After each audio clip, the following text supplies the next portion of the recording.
Shalom, Bapak Ibu Saudara. Kita akan meneruskan sedikit tema kita, awal mula kejatuhan gereja serta ajaran yang membenarkannya. Sekaligus kita menutup ya. Jadi kita mau bahas sekarang ajaran apa yang mendukung kejatuhan gereja itu ya. Kita tahu kejatuhan gereja awal mulanya itu adalah karena serangan serigala ganas, Kisah pasal 20, kepada para pemimpin gereja sehingga mereka dengan ajaran palsu menarik murid-murid kepada diri mereka sendiri supaya menjadi pengikut mereka. Dan kita tahu bukan hanya narik orang, narik murid, tapi juga narik uangnya. Nah, sekarang ajaran apa yang mendukung tindakan para pemimpin ini? Karena begini, dalam Kristen itu wajar kalau seorang melayani, dibilang melayani begitu ya, dia pasti akan berkhotbah ke sana kemari untuk menarik pengikut. Kemudian ya tentu dia akan membangun ya, menarik uangnya juga, membangun gedungnya, apa semuanya itu. Itu semua hal yang normal. Saya juga melakukan begitu 10 tahun 90 sampai tahun 2000, ya itu yang saya kerjakan. Karena saya merasa itu benar, itulah yang namanya saya pikir melayani Tuhan. Ya, menarik pengikut dan sekaligus uangnya juga yang membangun apa yang bisa dibangun lah untuk ministry kita, juga untuk kebutuhan kita. Nah, tapi itu ternyata tidak pernah dilakukan baik oleh Petrus dan timnya itu, oleh Paulus maupun oleh Rasul Yohanes. Tidak ada rasul-rasul yang melakukan seperti itu. Nah jadi kita sekarang mau menjelaskan ajaran yang udah membenarkan tindakan itu apa. Itu ada di kisah, kita nggak usah baca lah ya, Wahyu pasal 2 pasal 3 itu ada 3 ajaran di situ yang membenarkan perilaku para pemimpin yang menarik murid-murid kepada dirinya, menarik uang kepada dirinya, dan membangun, katakanlah dia membangun ministrinya lah ya, membangun kerajaan sendiri lah sebenarnya itu ya. Kadang-kadang kan sudah diwariskan itu sama anaknya sendiri ya, segala sesuatu harta benda apa semuanya diwariskan kepada anaknya. Oke lah.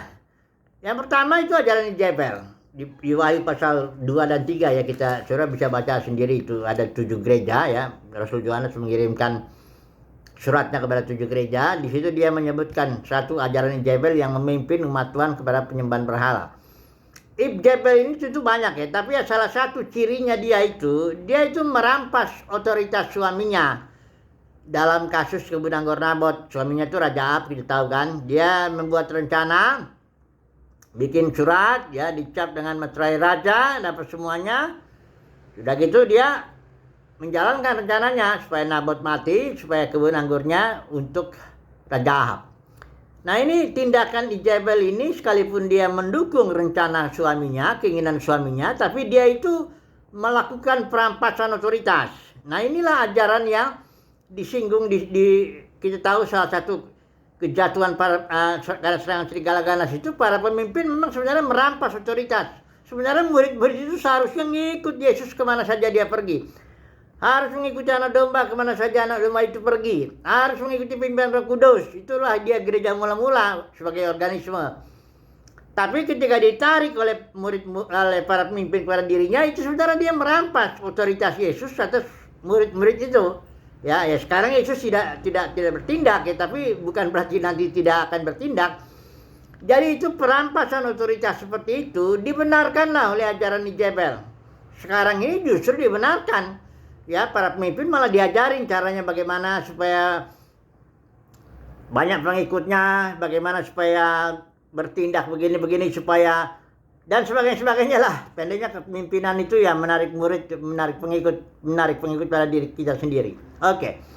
Kemudian ajaran lagi satu lagi ya Nikolaus. Nikolaus ini bukan nama orang, itu simbol aja. Ada 2 istilah Latin itu, Niko yaitu menaklukkan, Laos itu dari situ bahasa Inggris laity, kaum awam. Jadi Nikolaus itu sebenarnya ajaran yang mengajarkan bagaimana caranya menaklukkan kaum awam.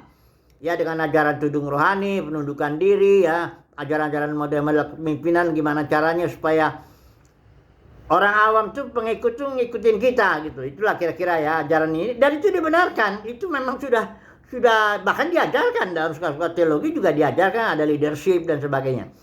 Kemudian satu lagi ajaran Bileam, ini ajaran yang suka upah. Kalau Biliam itu kita tahu ceritanya dia suka akan upah.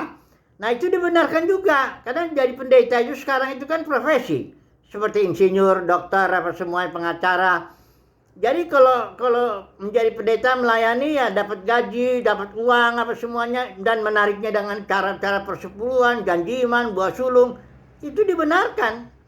Ya, dengan dikutip beberapa ayat tentunya. Tapi itu sebenarnya ajaran Bileam. Karena Paulus, Petrus, Rasul Yohanes tidak pernah melakukan itu. Itu persoalannya, nggak ada contohnya dan tidak ada ajaran begitu.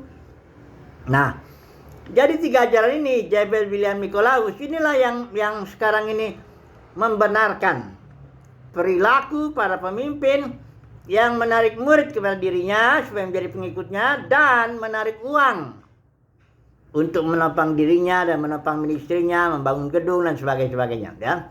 Sementara jemaat mula-mula tuh, gereja mula-mula tuh uang itu hanya untuk orang miskin aja, ya. Jadi kalau ada orang, misalnya kalau orang memberikan kayak Paulus, sesekali dia dibantu juga sama gereja di Filipi atau dia dapat bantuan dari teman-teman. Tapi itu bukan sesuatu yang dalam kekristenan sebagai ajaran yang harus ya gaji apa semuanya dan macam-macamnya. Nah oke lah. Nah sekarang kita sebagai penutup nih, solusi Tuhan itu gimana sekarang? Apakah Tuhan membiarkan aja ini begini kondisinya? Tidak begitu. Kalau sudah baca Wahyu pasal 2 pasal 3, Tuhan memanggil para pemenang. Nah, para pemenang ini bukan orang-orang yang hebat dalam dunia kekristenan. Para pemenang ini orang-orang yang di luar dunia kekristenan, di luar kosmos kekristenan, yang tidak ambil bagian dalam ajaran Jebel, Bileam, Nikolaus. Para pemenang ini orang-orang sederhana yang melayani kekristenan dengan karunia yang ada padanya, tapi dia nggak cari untung, nggak cari uang, nggak cari gaji, nggak cari hormat manusia, nggak cari jabatan. Dia di luar itu. Para pemenang itu orang-orang sederhana, bahkan kemungkinan besar saudara nggak akan kenal itu siapa para pemenang di seluruh dunia ini. Para pemenang orang-orang yang di luar sistem kekristenan, ya, yang melayani dengan cara memberi apa yang ada, memberi firman, memberi roti, walaupun dia cuma punya 5 roti 2 ikan. Tapi melayani dia dengan tulus, dia memberi dia dengan tulus. Ya, tidak ada dia dagang-dagang firman, dagang-dagang ini dan sebagainya, nggak ada. Ya. Jadi solusinya Tuhan panggil para pemenang itu orang-orang yang mendapat kasih karunia untuk tidak ambil bagian dalam 3 ajaran palsu ini, Jebel, Bileam, Nikolaus. Justru para pemimpin dalam kekristenan umumnya mengajarkan ini dan mempraktekannya juga dalam kehidupan dan ministry mereka. Ya. Itu makanya mereka bisa terkenal. Ya, kenapa kalau bahkan bisa kaya, bisa punya macam-macam lah, keliling dunia dan macam-macam ya. Tapi ini 3 ajarannya itu yang mendukung, membenarkan perilaku mereka, ya. Nah, oke.